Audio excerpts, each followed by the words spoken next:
Rasulullah SAW bersabda,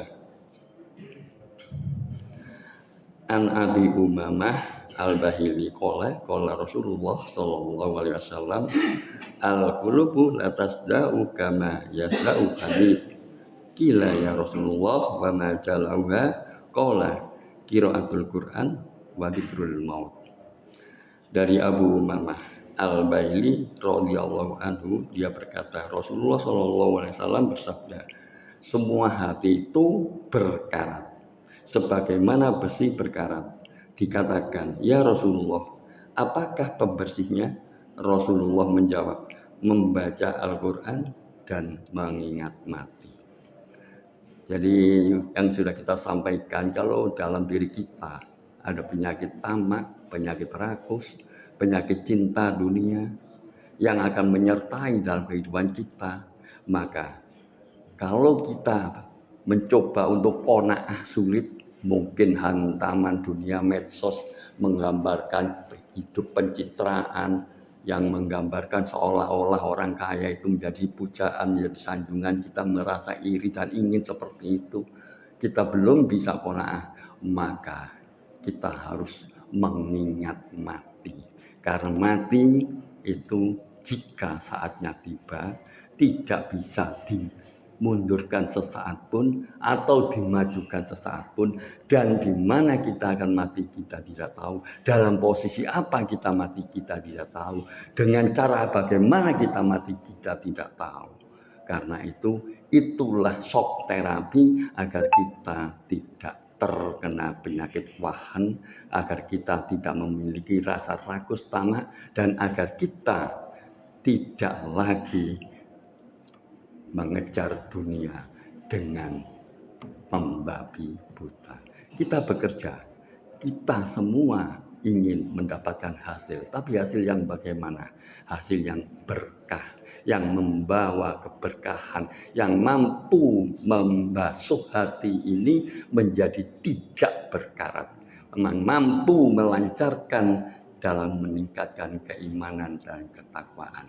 Karena itulah sebagaimana yang dikatakan Rasulullah SAW, kita rajin-rajin banyak membaca Al-Quran dan ditadaburinya serta mengingat mati. Dengan begitu hati ini akan menjadi lunak, hati ini akan mudah menerima saran, hati ini akan mudah menerima bimbingan, hati ini akan mudah menerima pencerahan. Karena kita tahu dalam sebuah hadis yang lain disebutkan, jika hatinya baik maka baiklah orang itu, jika hatinya buruk maka buruknya orang itu. Dan para ahli juga mengatakan kendali kehidupan manusia itu dari hati. Sedangkan alam pikiran itu diperintahkan untuk menggerakkan badan. Karena itulah kita harus banyak-banyak zikrullah dan zikrul maut serta waraatul Quran, berzikir kepada Allah, mengingat mati, dan banyak membaca Al-Quran. Di dalam Al-Quran banyak surat-surat yang mengingatkan tentang kematian.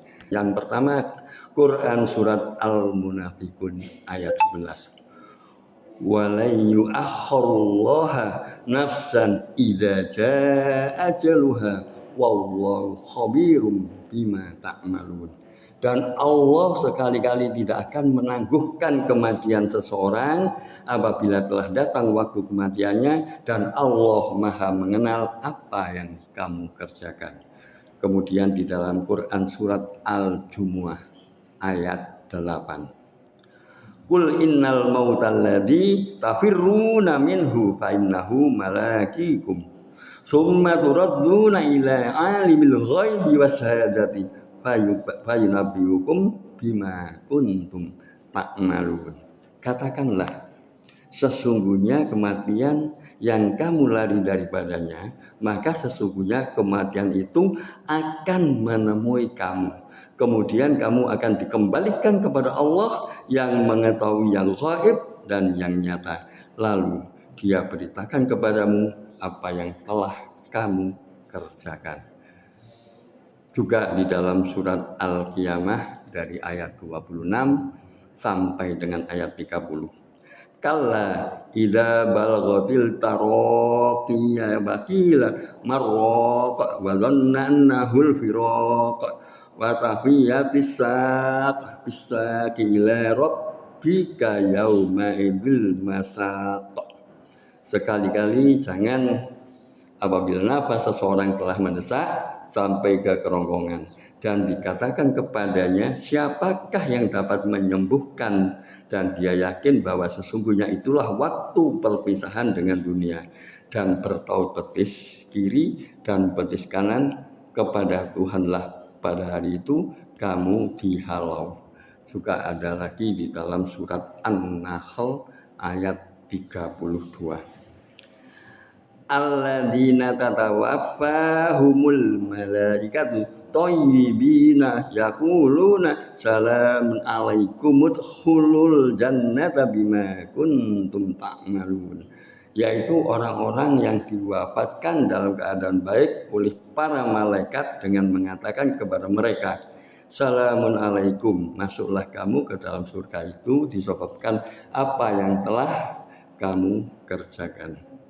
Demikian pula Rasulullah juga mengingatkan kembali bahwa dengan mengingat maut setiap orang didorong untuk memperbaiki diri dan memperbanyak amal soleh. Dalam sebuah hadisnya yang diriwayatkan dari Ibnu Umar, Rasulullah SAW juga menyebutkan orang yang paling berakal adalah orang yang paling banyak mengingat kematian. Jadi kalau kita tidak pernah mengingat kematian itu berarti kurang berakal. Demikian pula Rasulullah SAW juga mengingatkan tentang orang-orang yang merugi, yakni orang yang mengingkari kematian dan hanya mengingat dunia saja. Aku qouli hadza wastaghfiruhu innahu wal ghafurur rahim. Assalamualaikum warahmatullahi wabarakatuh.